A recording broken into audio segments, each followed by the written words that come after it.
Subscribe करिए हमारे channel target UP TET CTET को और बेल आइकन को दबाइए। हेलो दोस्तों, मैं आनंद स्वागत करता हूं आप सभी का आपके अपने channel target UP TET CTET में। दोस्तों, हम लगातार आपकी तैयारी करा रहे हैं बिल्कुल बेहतरीन ढंग से। शाम के 7 और 8 बजे डेली आपको क्लासेस मिल रही हैं और इसी क्रम में गणित की प्रैक्टिस मैं आपको करा रहा हूं, आपको पता है।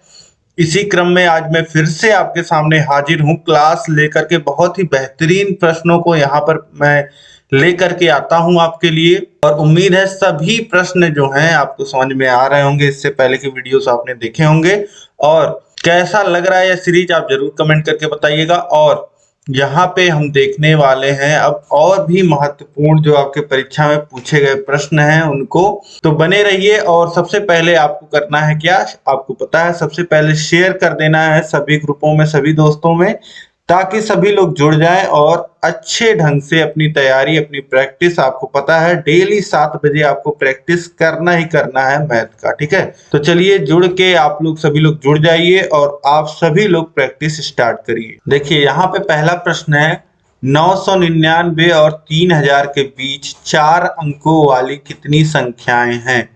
अब 999 के बाद कितना आता है, 1000 आता है। 1000 के बाद 1001, 1002 और इस तरीके से बोल रहा है 3000, ठीक। 999 और 3000 के बीच बोला है, के बीच 4 अंकों वाली कितनी संख्याएं हैं। अब जितनी भी 999 के बाद देखिए 4 अंकों वाली संख्या शुरू हो रही है और 3000 के पहले 2999 यहां तक सभी संख्याएं 4 अंक की हैं, ठीक। सभी संख्याएं 4 अंक की हैं, यह आपको पता लग गया। इसके बाद आपको बस क्या करना है, यह कैलकुलेट करना है कितनी संख्याएं हैं। अब देखिए संख्या 1000, यह पहली संख्या हो गई जो 4 अंक की है। फिर इसके बाद देखिए आएगा क्या, 1001, 1002 और इसी तरीके से 2999 तक, ठीक है।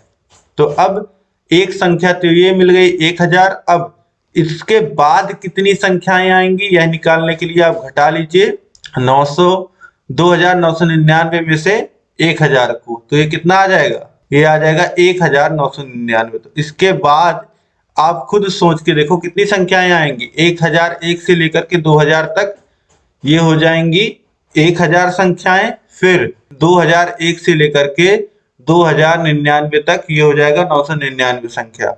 तो ये टोटल कितना हो जाएगा, इसके बाद 1999 संख्याएं, यानी कि टोटल जो संख्याएं आ जाएंगी 999 और 3000 के बीच 4 अंकों की, वे आ जाएंगी 2000 संख्याएं। तो ऑप्शन बी जो हो जाएगा यहाँ पे 2000, ये बिल्कुल सही हो जाएगा। उम्मीद है आप सभी ने सही किया। अब इसके बाद नेक्स्ट प्रश्न हम देखते हैं। प्रश्न संख्या 2 है, निम्नलिखित में से कौन सी महत्तम संख्या है। महत्तम का मतलब होता है मैक्सिमम, मैक्सिमम मतलब बड़ा से बड़ा, महत्तम संख्या। तो अगर हम ए का मान देखें, ए का मान देखिए 2 धन 2 धन 2 होगा, 6 का स्क्वायर होगा, इसका मान कितना आ जाएगा 36।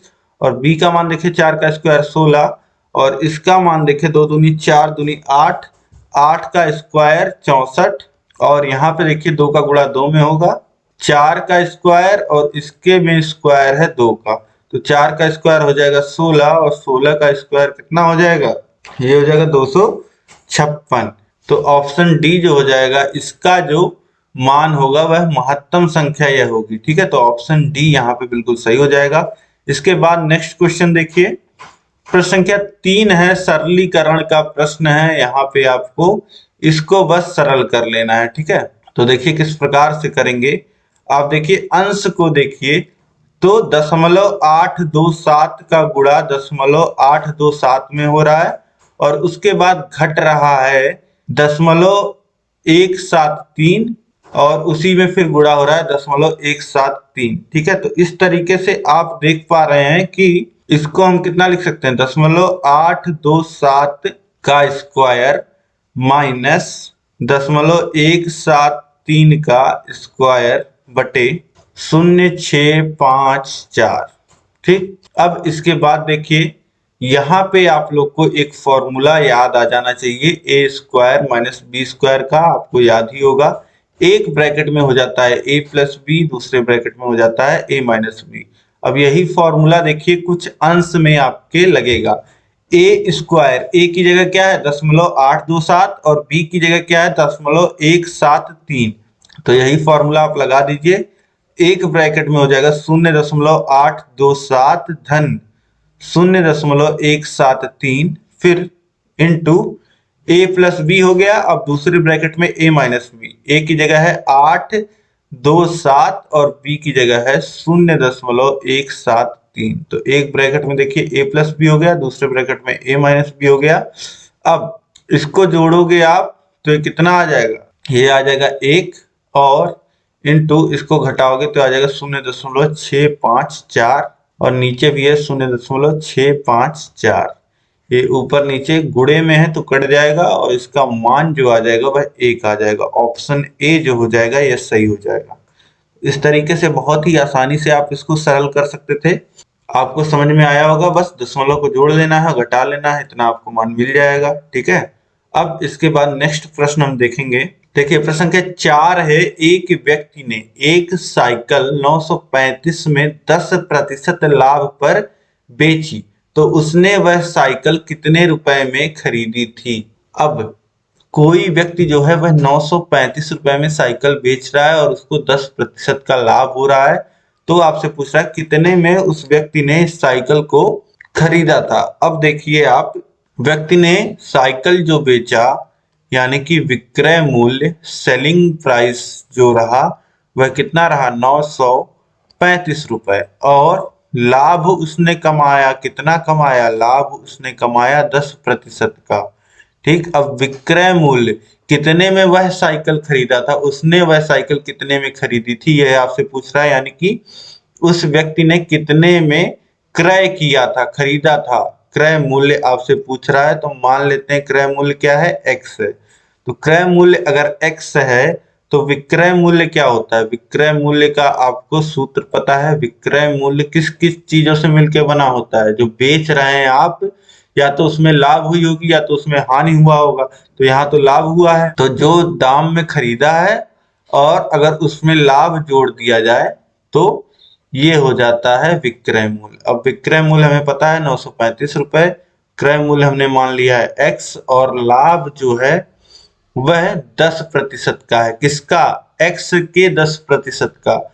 जो लाभ होता है वह हमेशा क्रय मूल्य पे होता है, तो x का 10%। अब 935 बराबर हो जाएगा x धन x का, यानी कि का मतलब गुणा और 10 और प्रतिशत का मतलब होता है, प्रतिशत चिन्ह हटाएंगे तो 1/100 से गुणा करेंगे, 1 शून्य कट जाएगा। अब यहाँ पे आगे देखिए क्या हो जाएगा, x धन x/10 बराबर 935। ठीक है, इसको इधर का सॉल्व करेंगे, इतना आ जाएगा, फिर इधर 935 है ही, और ये 11x/10 बराबर आ जाएगा 935 के, या फिर लिख सकते हैं x बराबर 935 गुणे 10/11। 11 से 935 को काटेंगे, 8 बार में 88 और 5 85 और x बराबर हो जाएगा 85 गुणे 10 यानी कि 850। वैल्यू कितनी आ गई, क्रय मूल्य जो हो जाएगा साइकिल का, जितने में व्यक्ति ने खरीदा था साइकिल को, वह मूल्य आ जाएगा 850 रुपए। ऑप्शन बी जो हो जाएगा यहाँ पे, यह बिल्कुल सही हो जाएगा। इसके बाद देखिए नेक्स्ट प्रश्न है, प्रश्न संख्या 5, एक वस्तु का क्रय मूल्य वस्तु पर अंकित मूल्य का 64% है, खरीद पर 12% की छूट देने पर प्रतिशत लाभ होगा। अब आप इस तरीके से समझिए कि आप किसी दुकान में जाते हैं और उस पे जो होता है, जो वस्तु होती है उस पे एक अंकित मूल्य होता है, वस्तु पे एक अंकित मूल्य होता है। ठीक है, और वह दुकानदार किसी मूल्य में उस वस्तु को खरीद कर लाया होता है। तो यही यहाँ पे कहा जा रहा है कि जो दुकानदार खरीद के लाया है वह अंकित मूल्य के 64% पे लाया है। ठीक है, और इसके बाद इसको वह बेच रहा है 12% छूट पे, तो कितना प्रतिशत उसको लाभ हो रहा है यह हमको बताना है। तो बहुत ही आसान है, आप देखिए, पहले तो मान लेते हैं कि जो अंकित मूल्य है, माना अंकित मूल्य वह वस्तु पे कितना है, 100 रुपए आप मान लीजिए, तो आपको यहाँ पे प्रतिशत ही निकालना है आपको। प्रतिशत जो है 100 में अगर रहता है तो निकालना बहुत ही आसान हो जाता है। अब देखिए, तो हमने मान लिया, माना अंकित मूल्य जो है वह 100 रुपए का है, तब वस्तु कितने में पड़ा होगा, तब क्रय मूल्य आप निकालिए। जो दुकानदार को क्रय मूल्य पड़ा होगा वह 64% है इसका, 100 रुपए का अंकित मूल्य का 64%, यानी कि 100 गुणे 64 और गुणे 1/100। 100 का 64% कितना हो जाएगा, 100 गुणे 64 गुणे 1/100, और 100 से 100 कट जाएगा, और क्रय मूल्य कितना आ जाएगा जो दुकानदार को पड़ा वह 64 रुपए का। और वह बेच कितने में रहा है, विक्रय मूल्य। विक्रय मूल्य तो अंकित मूल्य पे वह 12% का छूट दे रहा है, यानी कि 100 रुपए पे 12 रुपए का छूट दे रहा है, तो कितना हो जाएगा, 100 गुणे 100 माइनस 12/100। 100 से 100 कट जाएगा और विक्रय मूल्य कितना आ जाएगा, 88 रुपए। ठीक, अब लाभ कितना हो रहा है, लाभ देखिए हो रहा है, जो विक्रय मूल्य है 88 माइनस क्रय मूल्य जो है 64, तो यहाँ पे घटा देंगे तो कितना आ जाएगा, 4 और 2, 24 रुपए का फायदा हो रहा है वस्तु पे। ठीक है, एक वस्तु बेचने पे। और यहाँ पे बोल रहा है कि छूट देने पे प्रतिशत लाभ। अब लाभ प्रतिशत हमको निकालना है, लाभ प्रतिशत। तो लाभ किस पे देखा जाता है, क्रय मूल्य पे। जो इसको दुकानदार को क्रय मूल्य पड़ा है, कितने का पड़ा है, 64 रुपए का उसने खरीदा है, और वह 24 रुपए लाभ कमा रहा है। तो 24/64 गुणे 100। अब 8 से काटिए तो 8 त्रिक 24, 8 अठाएं 64, 3। अब इसके बाद 100 को काटिए 4 से तो 25, और 8 को काटिए तो 2 बार में, यानी कि 3 का गुणा 25 में होगा, 75/2 ये प्रतिशत में आएगा। ठीक, ये कितना आ जाएगा, 37.5%। ऑप्शन डी जो हो जाएगा 37.5%, यह बिल्कुल सही हो जाएगा। ठीक, इस तरीके से आप आसानी से निकाल सकते थे। उम्मीद है सभी लोग आप लोग सही कर रहे होंगे। अब इसके बाद हम लोग नेक्स्ट क्वेश्चन देखेंगे। देखिए प्रश्न संख्या 6 है, कोई धन साधारण ब्याज की दर से 2 वर्ष में रुपए 500 तथा 4 वर्ष में 900 हो जाता है, वह धन होगा। कोई धन साधारण ब्याज की दर से 2 वर्ष में 500 रुपए हो जा रहा है और 4 वर्ष में 900 रुपए हो जा रहा है, वह धन होगा। वह धन पूछ रहा है, तो माना वह धन x है। हमने यह मान लिया, माना वह धन x है, और जो दर है, जो साधारण ब्याज की दर है वह r है, r प्रतिशत है। ठीक है, अब इसके बाद देखिए आप कि 2 वर्ष में 500 रुपए हो जा रहा है, यानी कि 2 वर्ष में मिश्र धन, इसमें क्या क्या है, इसमें मूलधन है और ब्याज है, 500 रुपए हो जा रहा है। अब यहां से आप देखिए फॉर्मूला आप लगाइए तो क्या होता है, साधारण ब्याज का एसआई का फॉर्मूला आपको पता है, PRT/100 होता है, मूलधन गुणे दर और बटे में 100। और अगर आपको साधारण ब्याज निकालना है तो ये कितना होता है, ये होता है मिश्र धन माइनस मूलधन, ये बराबर होता है साधारण ब्याज के। ठीक है, एसआई के, सिंपल इंटरेस्ट के। तो अब मिश्र धन देखिए कितना हो गया है, 500 रुपए हो गया है, और मूलधन हमने मान लिया है 100 रुपए है, और P मूलधन x है, r को r रखिए, और समय कितना है, समय 2 वर्ष है और बटे 100। ये पहला प्रश्न के अनुसार ये पहला समीकरण आपका हो गया। और प्रश्न के अनुसार 4 वर्ष में 900 हो जा रहा है, तो फिर 4 वर्ष में तो 900 माइनस x और x इंटू आर इंटू 2/100। 2 नहीं रहेगा यहाँ पे, टाइम कितना हो गया है, समय जो हो गया है यहाँ पे 4 वर्ष का हो गया है, तो x इंटू आर इंटू 4 बराबर, तो यहाँ पे आपको मिल जाएगा। अब इसके बाद देखिए पहला समीकरण, दूसरा समीकरण। अब इसमें कई सारी चीजें हमारे पास अननोन है। ठीक, कई सारी चीजें अननोन है।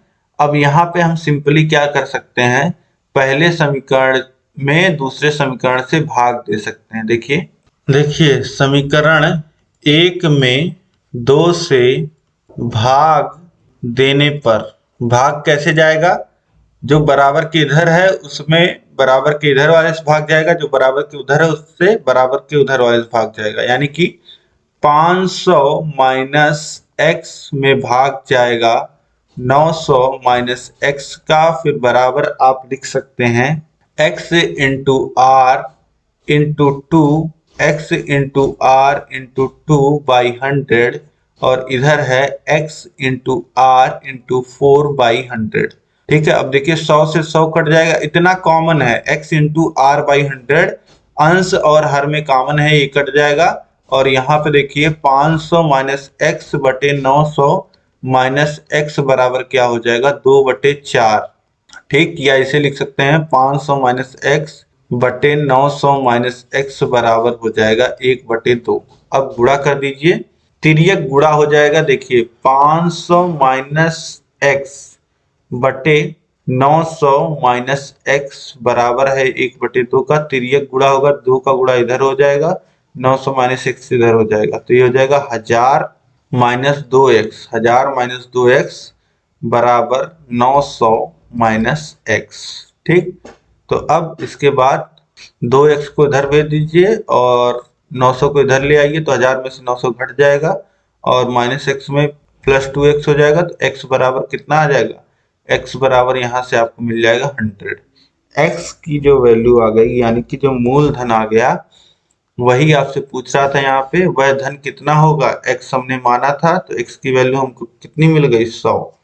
ठीक, तो ऑप्शन ए जो हो जाएगा 100, यह बिल्कुल सही हो जाएगा। इसके बाद देखिए प्रश्न संख्या 7 है, 270 माप का कोण एक उदाहरण है। 270 अंश का कोई कोण है, तो इसको हम क्या कह सकते हैं, न्यून कोण नहीं, 90 अंश से छोटा होता है, अधिक कोण नहीं, 90 अंश से बड़ा, सम कोण 90 अंश का होता है नहीं, और 270 अंश है प्रतिवर्ती कोण कह सकते हैं, क्योंकि प्रतिवर्ती कोण जो होते हैं वह 180 अंश से बड़े होते हैं, 180 अंश से बड़ा होता है, और 360 अंश से वह क्या होता है, छोटा होता है। इस तरीके से आप समझ सकते हैं प्रतिवर्ती कोण क्या होते हैं, 180 अंश से बड़ा और 360 अंश से छोटा, तो इसके बीच आता है 270 अंश, तो इसको हम क्या कहेंगे, प्रतिवर्ती कोण। ऑप्शन डी जो हो जाएगा ये बिल्कुल सही हो जाएगा। इसके बाद देखिए नेक्स्ट क्वेश्चन है, प्रश्न संख्या 8 है,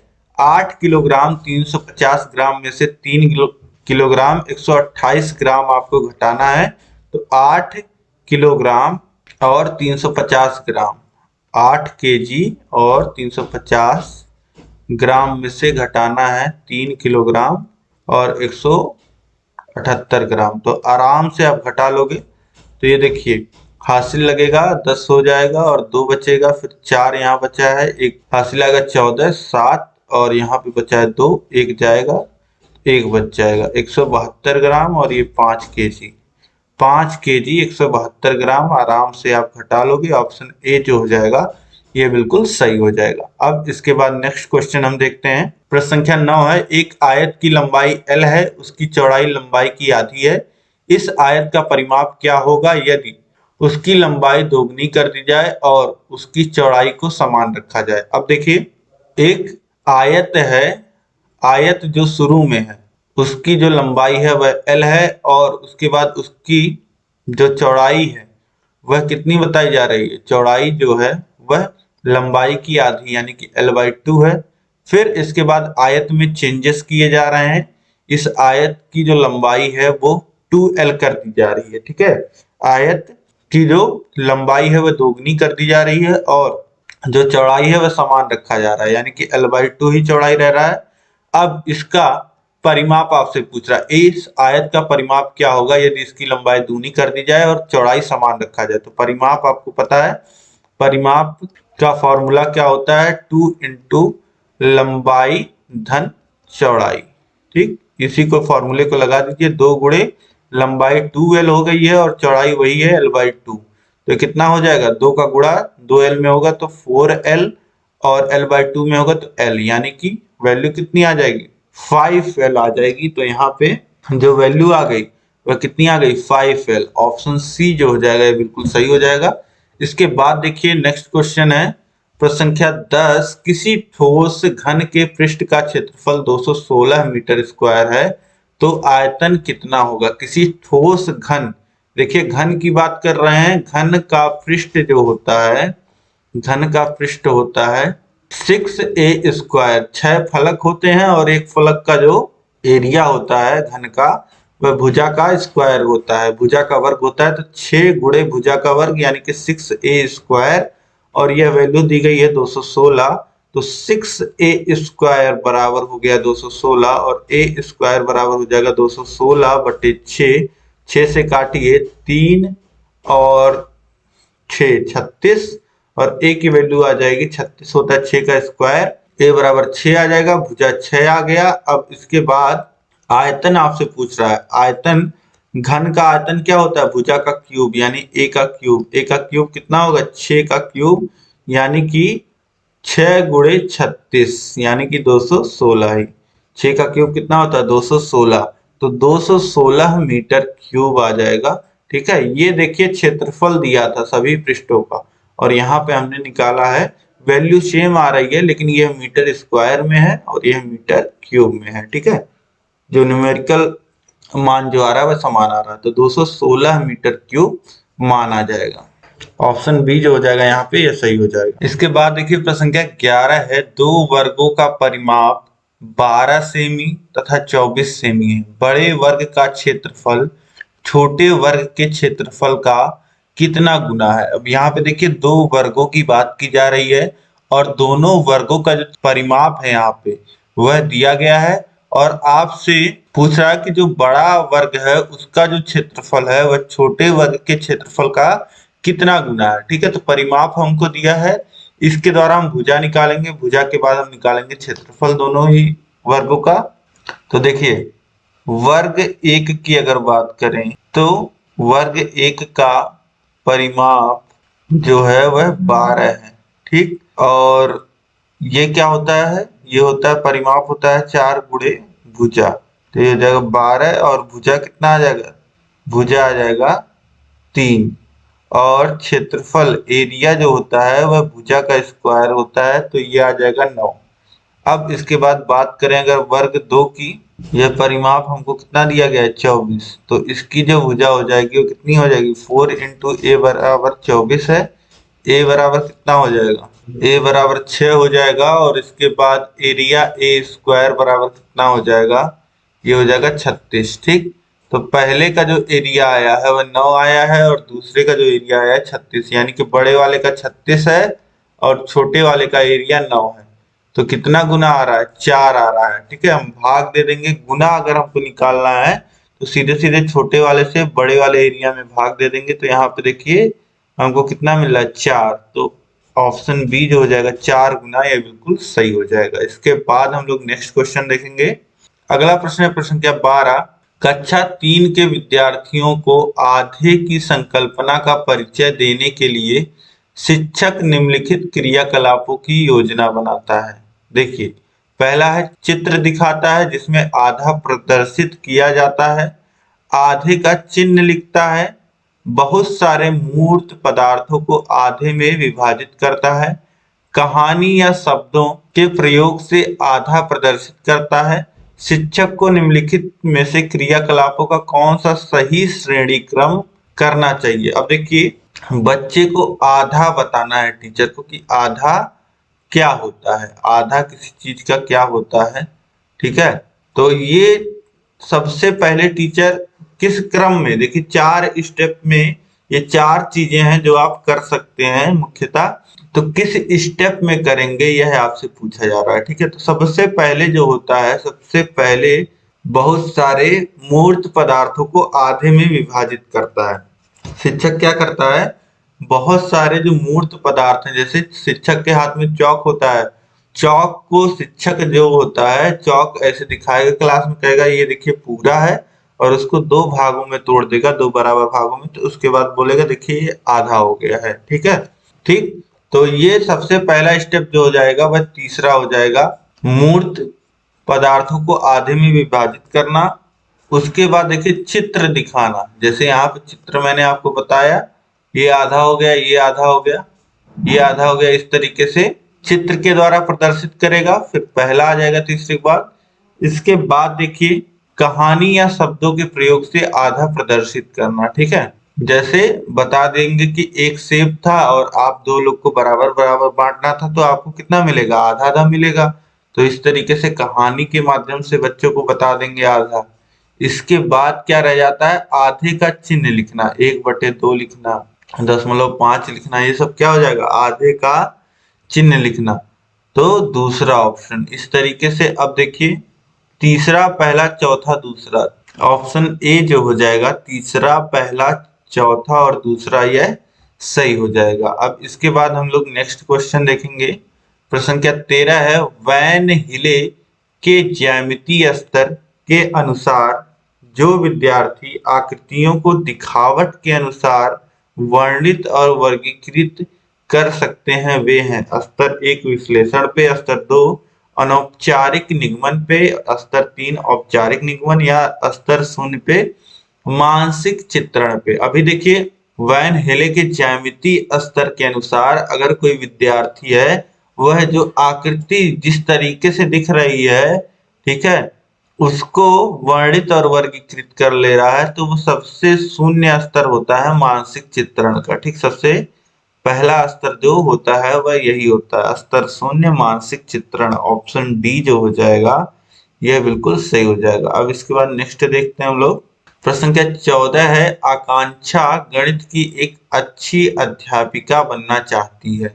गणित की अच्छी अध्यापिका के लिए आवश्यक है कि उसके पास अच्छा संप्रेषण कौशल तथा बंद अंत वाले प्रश्नों का अच्छा ज्ञान होना चाहिए, या गणितीय विषय वस्तु को वास्तविक जीवन से जोड़ने के लिए अवधारणात्मक ज्ञान, समझ और योग्यता होनी चाहिए, या संख्या पद्धति बीज गणितीय तथा ज्यामिति का अच्छा ज्ञान होना चाहिए, या बिना समय लगाए समस्याओं सवालों को हल करने की योग्यता होनी चाहिए। तो सबसे जो मेन क्वालिटी है किसी भी अच्छे टीचर की, देखिए आकांक्षा यहाँ पे अच्छी टीचर बनना चाहती है, तो उसके लिए जो मेन क्वालिटी होगी वह गणितीय विषय वस्तु के जो गणित के कॉन्सेप्ट हैं उनको वास्तविक जीवन से जोड़ने की जो कला है, जो अवधारणात्मक ज्ञान है, जो अवधारणाएं हैं, जो नियम हैं, उनकी अच्छी समझ और योग्यता होनी चाहिए, ठीक है। तो ऑप्शन बी जो हो जाएगा,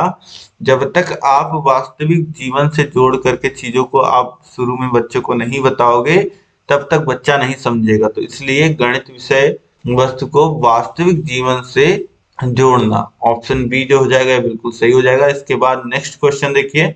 प्रश्न संख्या 15 है, कक्षा कक्ष में गणितीय भाषा में निपुणता को निम्नलिखित क्रम में समस्याओं को प्रदर्शित करने के द्वारा पढ़ाया जा सकता है। अब प्रश्न को आप समझिए, प्रश्न देखिए कह क्या रहा है, कक्षा कक्ष में गणितीय भाषा में निपुणता को निम्नलिखित क्रम में समस्याओं को प्रदर्शित करने के द्वारा पढ़ाया जा सकता है। देखिए कक्षा कक्ष में जब गणितीय भाषा में आपको किसी बच्चे को निपुण बनाना है, पूरी क्लास को निपुण बनाना है, तो किस क्रम में आपको बच्चे के सामने समस्याओं को प्रदर्शित करना है, किस क्रम में बच्चों को पढ़ाना है कि बच्चा सीख पाए, वह क्रम आपको यहाँ पे बताना है। तो देखिए सबसे पहले प्रतीकात्मक भाषा, ऑप्शन ए में देखिए प्रतीकात्मक भाषा, गणितीय समस्या समाधान की भाषा, गणितीय स्थिति भाषा, रोजमर्रा की भाषा। अब देखिए प्रतीकात्मक भाषा मतलब कि जो गणित में प्रतीक होते हैं, जैसे पाई हो गया, 1/2 हो गया, किसी संख्या का प्रतीक हो गया, जितने भी प्रतीक होते हैं संख्याओं का जो निरूपण होता है, ठीक। इसके बाद देखिए गणितीय समस्या समाधान की भाषा, गणित में किस तरीके से इस समस्या को समाधान करेंगे।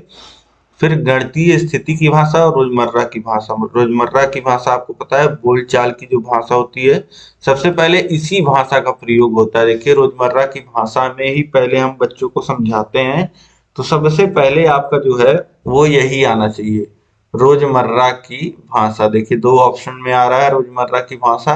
अब ऑप्शन बी में देखिए गणितीय स्थिति भाषा, प्रतीकात्मक भाषा। तो अब यहाँ पे देखिए प्रतीकात्मक भाषा और गणितीय, इसमें 3 ही दिया है। अब इसमें ऑप्शन डी में देखिए आप, गणितीयकरण स्थिति भाषा, गणितीय समस्या समाधान की भाषा और प्रतीकात्मक भाषा। ठीक है, प्रतीक जो है वह एकदम लास्ट में आपको पढ़ाने हैं और जो गणितीयकरण स्थिति भाषा है वह आपको पहले बताना है, फिर उसके बाद गणितीय समस्या समाधान की भाषा। तो इस तरीके से ऑप्शन डी जो हो जाएगा यहाँ पे, यह बिल्कुल सही हो जाएगा। इसके बाद देखिए नेक्स्ट क्वेश्चन, प्रश्न संख्या 16 है, कक्षा 4 में सममिति और परावर्तन की ज्यामिति संकल्पनाओं की वृद्धि के लिए निम्नलिखित में से कौन सा व्यवहार कौशल उपकरणों की आवश्यकता है? मोतियों की माला, बिंदु शीट, गिनतारा या द्विमुखी पटल। तो कक्षा 4 में सममिति और परावर्तन की ज्यामिति की संकल्पनाओं की वृद्धि के लिए बिंदु शीट की जो होती है वह आवश्यकता होती है। यहाँ पे ऑप्शन बी जो हो जाएगा यह बिल्कुल सही हो जाएगा। अब इसके बाद नेक्स्ट क्वेश्चन हम देखेंगे, प्रश्न संख्या 17 है, कक्षा 3 का बच्चा 482 को 482 पढ़ता है, लेकिन 482 को इस तरीके से लिखता है। देखिए 400 और 82 यानी कि ये कितना हो जा रहा है, 40,082 लिखता है। यह शिक्षक के लिए किस ओर संदेश करता है? पहला, बच्चा ध्यान से सुनता है लेकिन स्थानीय मान की समझ स्थापित नहीं कर पाया है। बच्चा संख्या की अभिव्यक्ति के विस्तारित रूप और लघु रूप में भ्रमित है।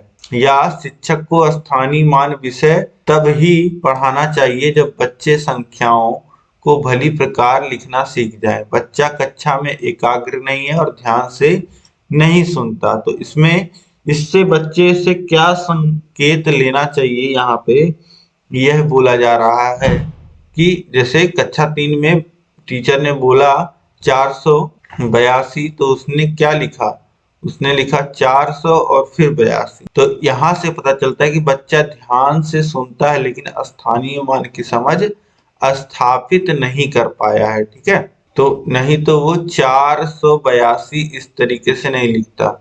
अगर स्थानीय मान उसे पता होता तो 100 के स्थान पे 4 लिखता और फिर 82 लिखता। ठीक, तो इस तरीके से वो लिखता। तो ऑप्शन ए जो हो जाएगा, बच्चा ध्यान से सुनता है लेकिन स्थानीय मान की समझ स्थापित नहीं कर पाया है, ये ऑप्शन सही हो जाएगा।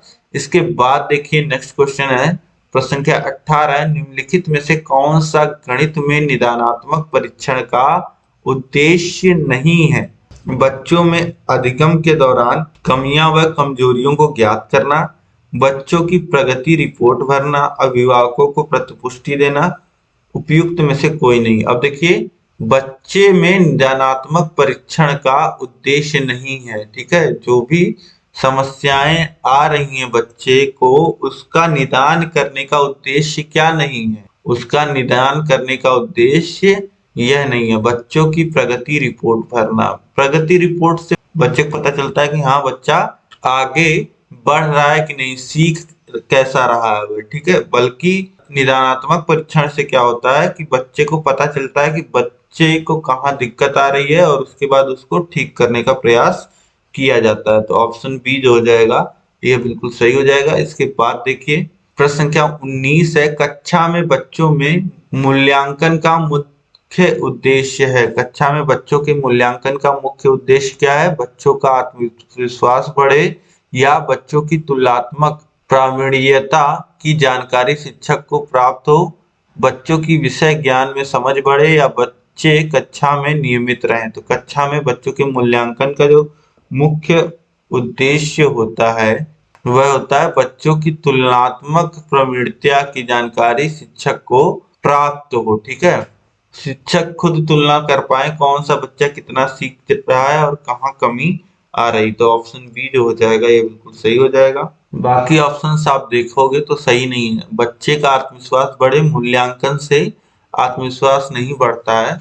बच्चों की विषय ज्ञान में समझ बढ़े, बच्चा कक्षा में नियमित हो, तो सबसे मुख्य जो उद्देश्य है वह मूल्यांकन का वह यही है। अब इसके बाद नेक्स्ट क्वेश्चन देखिए। देखिए प्रश्न में क्या कह रहा है, निम्नलिखित पर विचार कीजिए। 5 धन 3 लिखा है, बराबर क्वेश्चन लिखा है। इस सीमित उत्तर प्रश्न का तदनुरूपी मुक्त उत्तर प्रश्न होगा, मुक्त उत्तर प्रश्न होगा। बस यही आपको देखिए, ये इंपॉर्टेंट है आपके लिए। मुक्त उत्तर प्रश्न आपको पूछ रहा है, यह आपने पढ़ लिया। इसका मतलब क्या होता है? मुक्त उत्तर प्रश्न का मतलब होता है ऐसा प्रश्न बनाइए जिसका जो उत्तर हो मुक्त हो, मतलब कि कई सारे उत्तर उसके पॉसिबल हो। ठीक है, तो देखिए यहाँ पे किस ऑप्शन के कई सारे उत्तर पॉसिबल हैं। अब देखिए 5 और 3 का योग ज्ञात कीजिए, तो इसका योग 8 हो जाएगा। एक ही उत्तर आ रहा है। 5 में क्या जोड़ना चाहिए ताकि 8 प्राप्त हो जाए? अब 5 में क्या जोड़ दें? तो 8 - 5 कर देंगे, 3 जोड़ेंगे तो इसका भी एक ही उत्तर पॉसिबल है। कोई ऐसी दो संख्याएं बताइए जिनका योग 8 हो। तो कोई ऐसी दो संख्याएं, 1 धन 7 भी हो सकती है, मतलब 1 और 7 भी हो सकती हैं। 5 और 3 तो हो ही सकता है, 4 और 4 भी हो सकता है, फिर इसके बाद 6 और 2 भी हो सकता है। मतलब कि कई सारे उत्तर पॉसिबल हैं। कोई ऐसी दो संख्याएं आपको बताना है जिनका योग 8 हो। तो मतलब कि यह एक मुक्त उत्तर का प्रश्न है। यह देखिए एक प्रश्न है, कोई ऐसी दो संख्याएं बताइए जिनका योग 8 हो। तो यही जो ऑप्शन होगा यह आपका सही हो जाएगा, ऑप्शन सी। ऑप्शन डी भी देख लीजिए, 5 और 3 का योग क्या होगा? ये 8 होगा।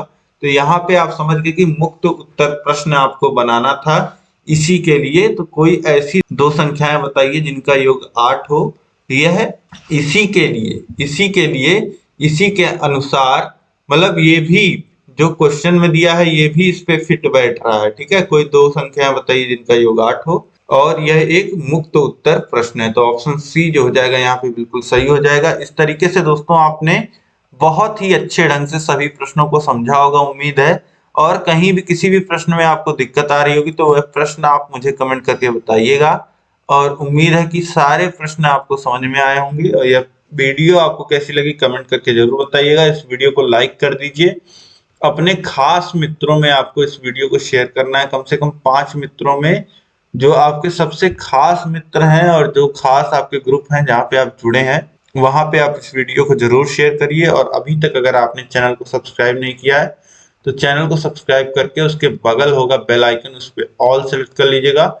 ऐसे ही रोज शाम को 7 और 8 बजे आपको क्लासेस मिलती हैं। हम आपकी तैयारी को बेहतर कराते हैं, और साथ ही आपके क्लासेस भी मैंने ले लिए हैं जो चैप्टर वाइज हैं। वह नीचे डिस्क्रिप्शन में लिंक दिया गया है, क्लासेस भी ली गई हैं, तो वहां से भी आप पढ़ सकते हैं और अपने तैयारी को बेहतर बना सकते हैं। प्रैक्टिस तो हम आपको डेली करा ही रहे हैं। ठीक है, तो अपने विचार कमेंट करके बताइएगा, जो भी सवाल और सुझाव होंगे वो भी कमेंट करके बताइएगा, और लाइक शेयर कमेंट जरूर करिएगा। अब इस वीडियो में अंत तक बने रहने के लिए आप सभी लोग का बहुत बहुत धन्यवाद। मिलते हैं हम लोग नेक्स्ट क्लास में। जय हिंद।